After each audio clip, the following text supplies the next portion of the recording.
En primera plana, Carlos Herranz. Bienvenidos en Primera Plana, un programa de Radio Francia Internacional y de France 24 en el que, ya saben, cada semana analizamos un asunto de repercusión global con nuestros analistas y corresponsales de la prensa internacional.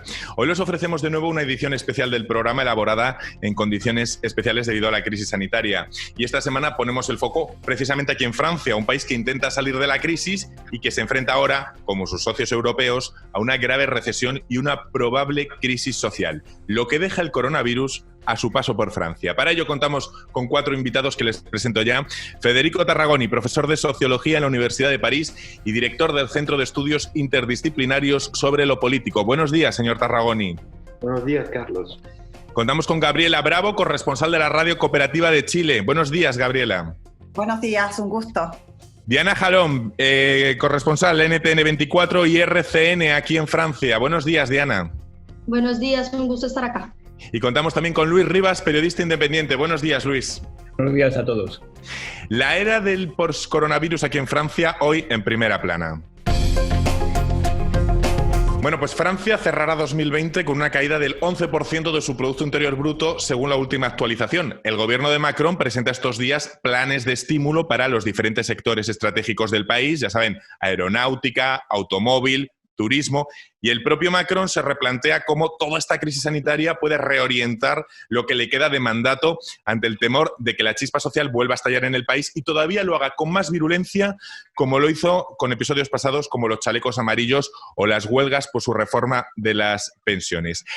¿Hay catarsis en todo lo que dicen nuestros mandatarios? ¿Hemos aprendido en Europa lecciones tras la pandemia? ¿O más bien prima la memoria corta y ya nos estamos olvidando del virus ahora que lo que se trata es de retomar la actividad económica lo antes posible?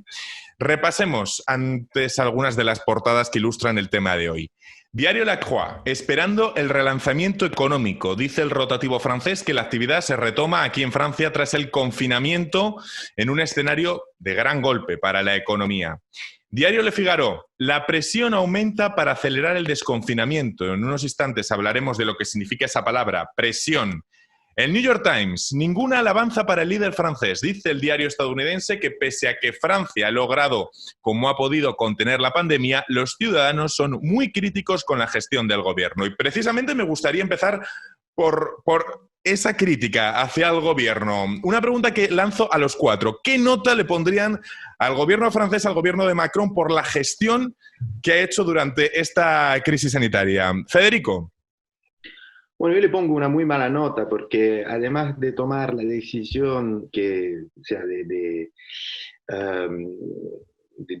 la gestión de la crisis sanitaria con un gran atraso con respecto a los otros países europeos y mundiales, ahora ya, no toma las lecciones de la crisis sanitaria, como decías tú, Carlos, y está casi entrando en una fase antidemocrática o postdemocrática, o sea que ya no solo no se toman las lecciones de la crisis sanitaria, sino que también entramos en una fase represiva hacia los movimientos sociales, ¿no?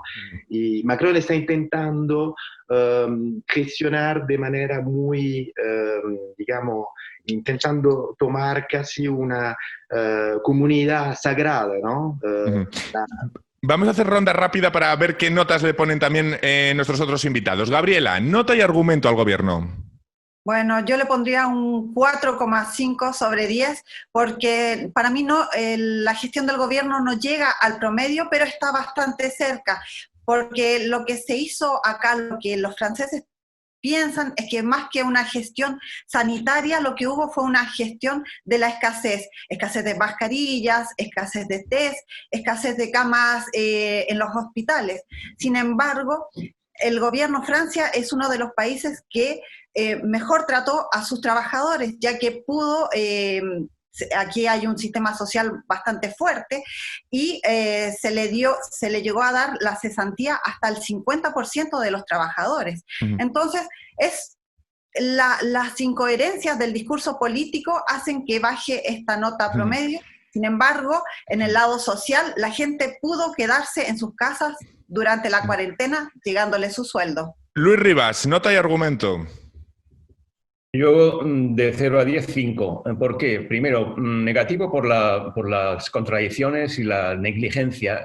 Ya se ha hablado de máscaras, se ha hablado de test, la polémica sobre la cloroquina sí no, la visita de Macron a AU, las declaraciones de la portavoz y del ministro y de la antigua ministra de Sanidad, eso en el aspecto negativo. En el aspecto positivo, yo creo que la reacción económica y social ha sido muy positiva, es un ejemplo, yo creo, para otros países de Europa.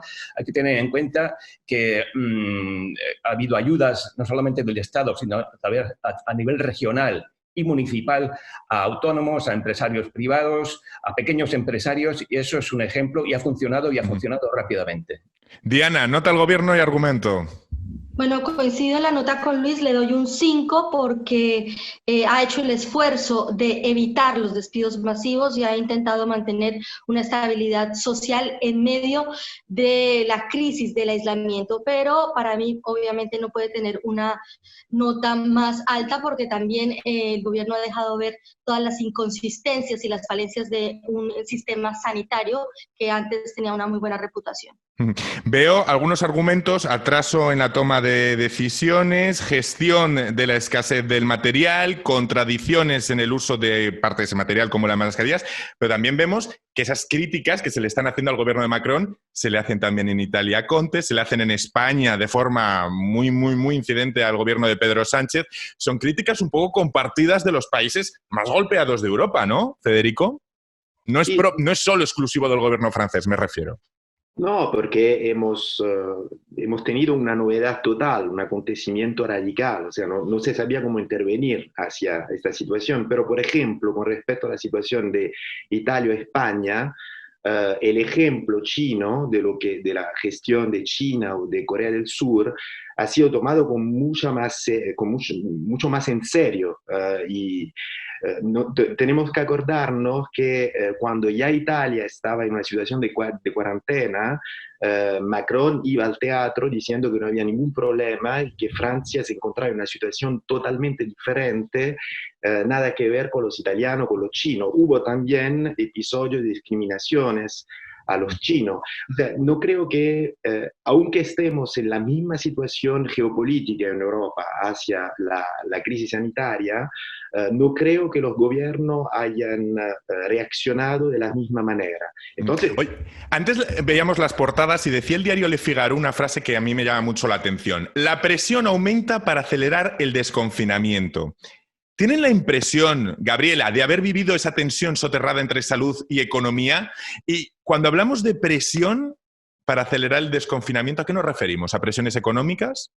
Bueno, hay que ver que en un comienzo de la pandemia, los franceses se le dio, digamos, la mano, se le pasó a los expertos en medicina, y fueron ellos los que tomaron las medidas, como por ejemplo la cuarentena total, estricta acá en este país, y le ganaron un poco la mano a los economistas. Sin embargo, a medida de que fue pasando esta epidemia y que hoy va realmente en baja, son los economistas los que toman la mano. Y esto también es el pueblo francés, porque en los primeros días de mayo, la preocupación máxima era el coronavirus. Sin embargo, hoy vemos que esto se ha invertido y la preocupación de los franceses hoy en día es mayoritariamente económica. Hay que decir también que el MEDEF, el sindicato de las grandes empresas acá en Francia, y ejerció una presión sobre el gobierno para que el desconfinamiento se hiciera de manera más acelerada y más abierta, que se abrieran ya luego todos los comercios, los restaurantes, y esto ha sido un equilibrio entre los dos, entre lo sanitario y entre lo económico, pero vemos ahora que va ganando lo económico, ahora que se ha desconfinado. No sé si coincide Luis en que han existido presiones de poderes económicos para desconfinar más rápido. Es que esos poderes económicos no solamente son los empresarios, también el pequeño artesano, como decir, claro, el que tiene una mercería, el que tiene un bar, el que tiene un restaurante, el autónomo. Es decir, esa presión no es una presión que venga de arriba, de los grandes poderes solamente, que también lo hace. Viene de todo el país, porque en el momento en que se dice hemos pasado lo peor, hay que pensar en recuperarse, y recuperar el trabajo, recuperar la economía y recuperar todo lo que antes se ha dejado paralizado. La desescalada y el regreso paulatino a la vida cotidiana amenazan con destapar lo que llama el diario Le Monde una olla a presión social en la que los conflictos afloren después de meses en cuarentena. ¿Creen en una vuelta a una complicada situación en la calle a partir de ahora, Diana?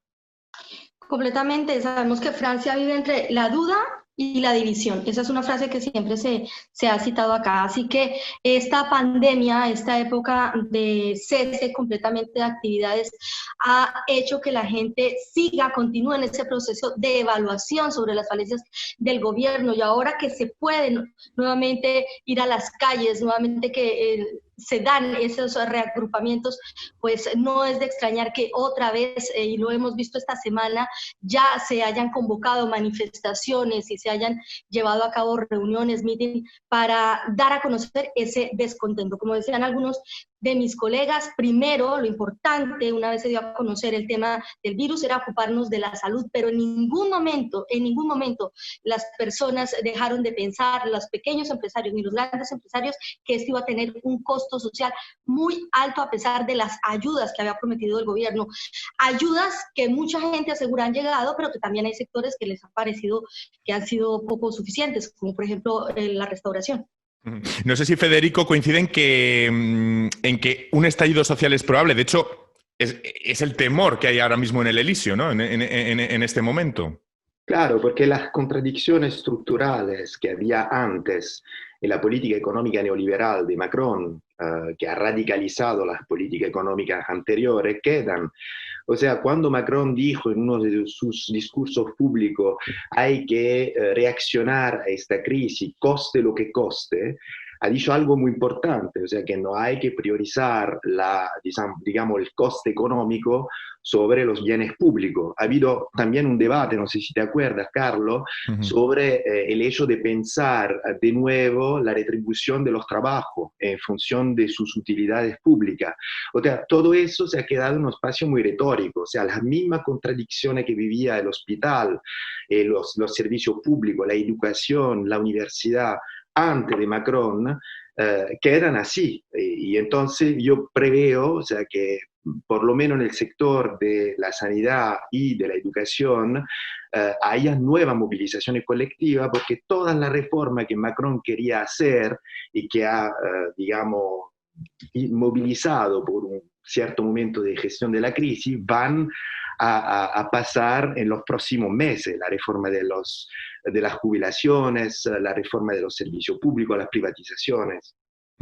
Voy a hacer en este momento una pequeña pausa y en unos instantes sigo conversando con nuestros invitados sobre ese posible estallido social en la era post-coronavirus aquí en Francia, hoy en Primera Plana. Hasta ahora. Continuamos en Primera Plana de Radio Francia Internacional y de France 24. Esta semana hablando con Federico Tarragoni, profesor en Sociología de la Universidad de París, y los periodistas Gabriela Bravo, corresponsal de Radio Cooperativa de Chile, Diana Jalón, de NTN 24 y RCN Colombia, y Luis Rivas, periodista independiente. Luis, antes de irnos a la pausa, hablamos de un posible estallido social aquí en Francia en esta etapa post-coronavirus, que es el mayor temor del Elíseo en estos momentos, ¿no? Bueno, en primer lugar, yo creo que el verano no creo que sea tan calculado como otras veces, porque va a haber menos gente que pueda irse de vacaciones y se van a quedar también. Pero después yo creo que Macron necesita y va a necesitar mucho más a los sindicatos de lo que ha hecho hasta ahora. ¿Por qué? Porque para evitar otro tipo de reunión de enfado, tiene que centrarse sobre la cuestión social.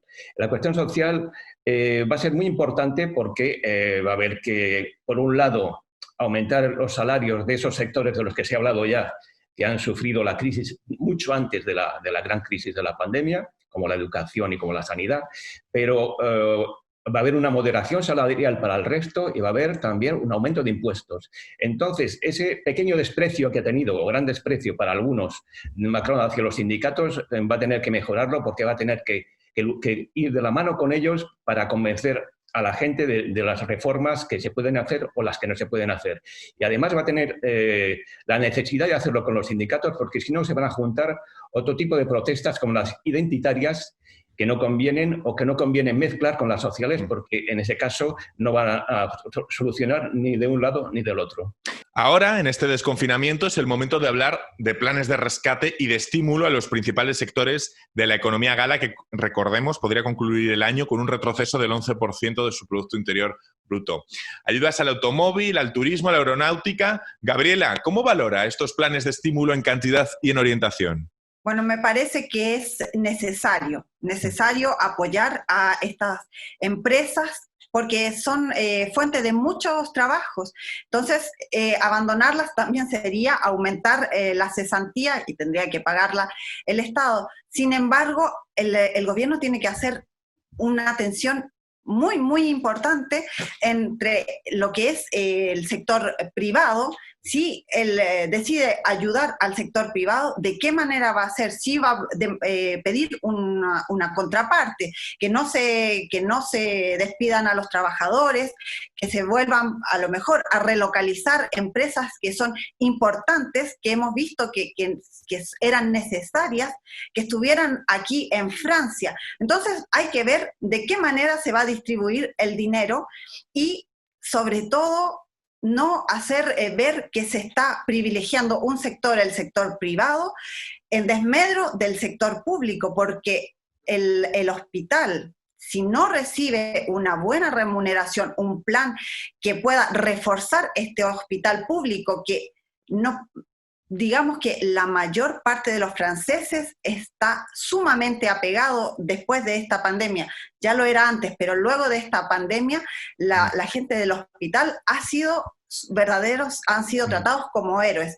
Si estas personas no adquieren una retribución a la altura y se le da solamente al sector público sin pedir nada a cambio, yo creo que esto también sería un factor de un estallido social potente. Sí, precisamente hace unas semanas el Ejecutivo galo anunció un plan para rediseñar y reforzar la sanidad pública en Francia.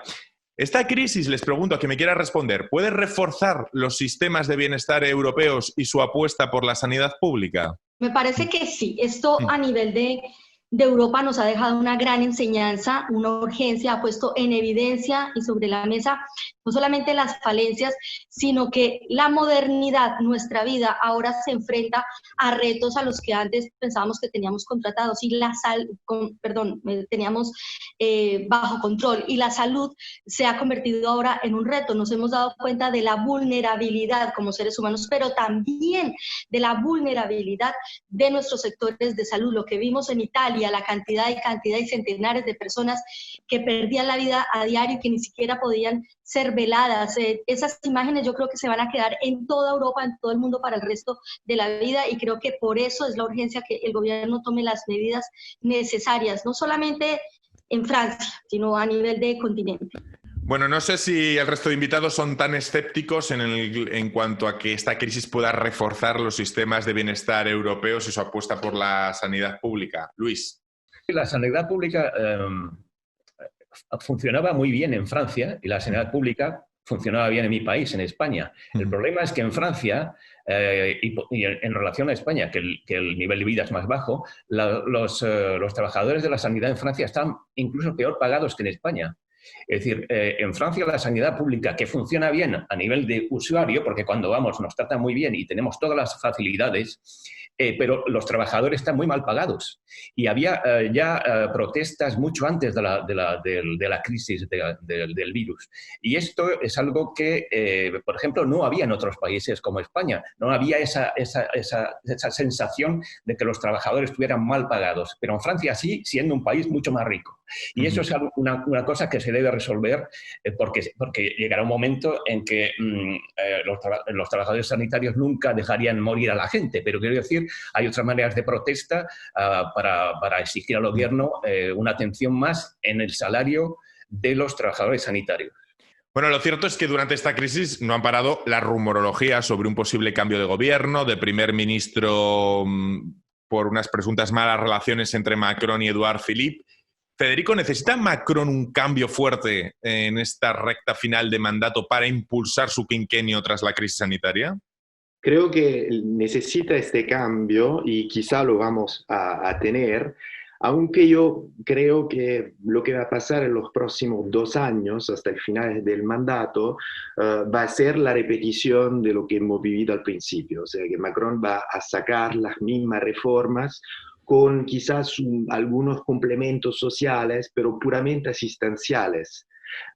O sea que no es suficiente pagar un poquito, darle 100 euros, 200 euros a los que sufren de la crisis.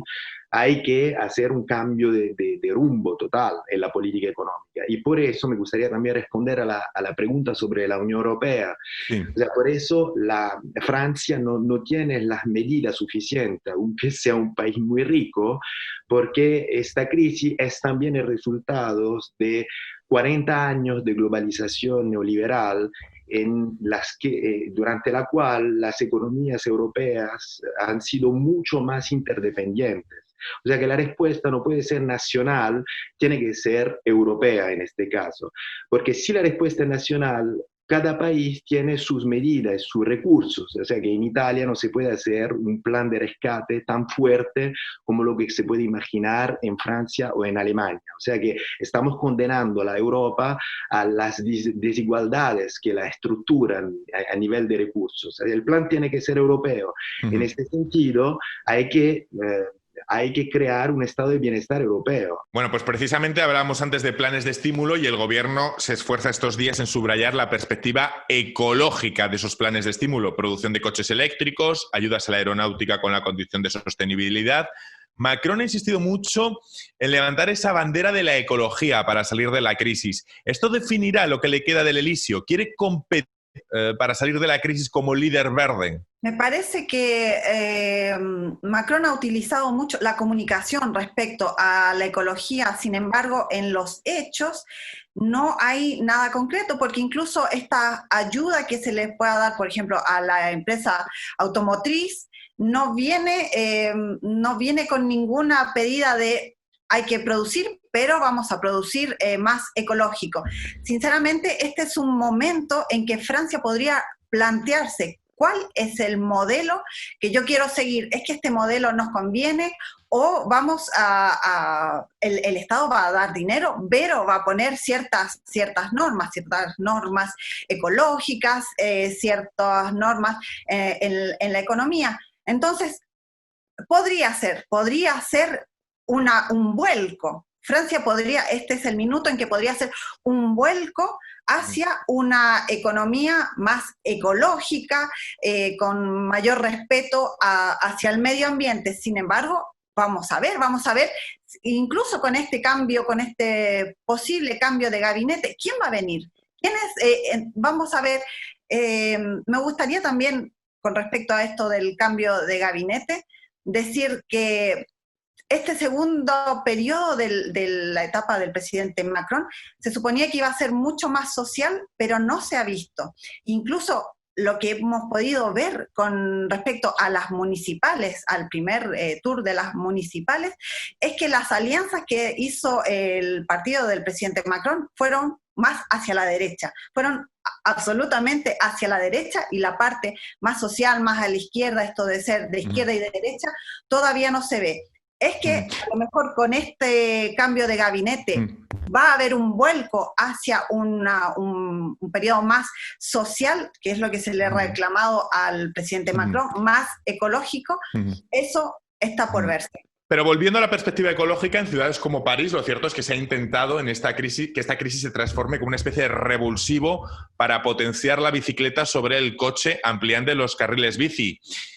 ¿Creen que en este sentido esta crisis puede tener algo de catarsis para impulsar definitivamente la lucha contra el cambio climático?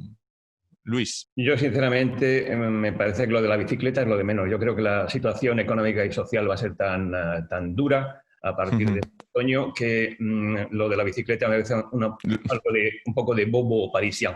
Pero porque yo creo, de todas maneras, que la ecología es lo que se menciona en cada discurso porque se necesita el voto de los ecologistas, que está subiendo en Francia en las municipales, en la segunda vuelta de las municipales, que va a suponer un test también para Macron, un test que ya se perfila negativo porque no tiene...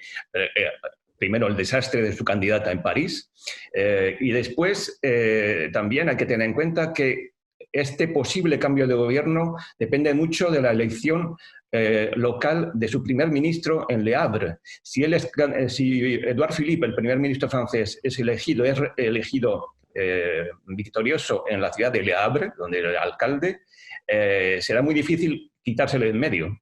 Y si Macron no se quita de en medio a Édouard Philippe, que tiene mucho más apoyo popular, hay que tener en cuenta que Édouard Philippe representa al sector de la derecha en ese gobierno. Si Macron pretende hacer un pequeño giro a la izquierda, tendrá que hacerlo con Édouard Philippe, que representa, digamos, a la derecha dentro de ese grupo. Con lo cual yo veo una contradicción ahí muy fuerte y... Por otra parte, yo creo también que eliminar a un primer ministro que tiene más popularidad que el propio presidente, no sé si sería positivo de cara al público. Bueno, pues me quedo sin tiempo para más. Muchísimas gracias. Acabamos con estas claves en clave política interna francesa. Ha sido un placer tenerles hoy con nosotros, Federico Tarragoni, Gabriela Bravo, Diana Jalón y Luis Rivas. Muchísimas gracias por haberme acompañado analizando toda esta era post-coronavirus aquí en Francia, toda esta desescalada. Y a todos ustedes les esperamos la próxima semana aquí en Primera Plana de Radio Francia Internacional y de France 24.